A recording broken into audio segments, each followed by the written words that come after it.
Hi, Kristen here with Railey Realty. Joining me today is Larry Smith. He's one of our awesome sales agents, and we're going to talk to you about some of the steps to make an offer on a real estate listing. So Larry's been with Railey since 2002. That's correct. Been here since 2002. I was born and raised here, so the only time I really left was when I went to college. Came back, worked for the family business. The family business was sold. An offer was made to come here and haven't regretted it ever since. I'm married, have 3 wonderful daughters. I'm the girls soccer coach at Southern High School, and like I said, this is just an incredible place to work, play, and do what you love.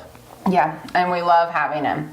So you find a home that you want to make an offer on, and I think a misconception, people think you just, give them your best price and that's all that there is to an offer, but it's a little more complicated than that. It is. There's a lot more to it that goes into making an offer. Obviously, you found the home that you really, really like and you want to proceed forward.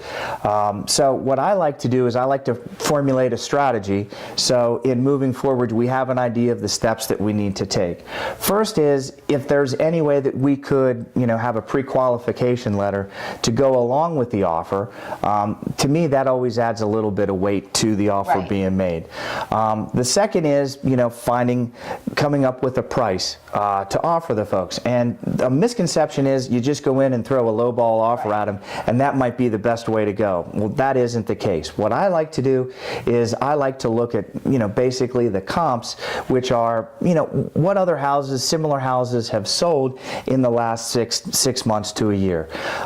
Then obviously we have the pre-qualification, so that's a major aspect of the financing part of it.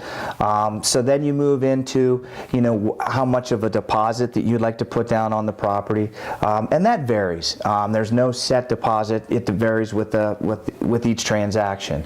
Then you move into the inspections. Obviously, a home inspection is very, very important part of it, but there's a lot of different other inspections. Other than the home inspection, there's mold, radon, well, septic, and some of these inspections take a lot longer than others. So you want to be aware of the timelines moving forward there.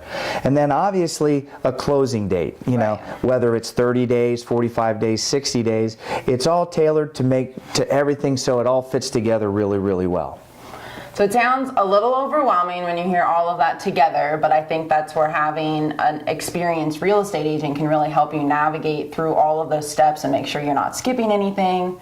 And making the best offer. You're absolutely right. Then once we have everything put together, the offer is presented to the listing agent, and then we just kind of wait till to hear back from the sellers. Then that's where the real negotiations begin. That's where I say it's a little bit of give and take on both sides.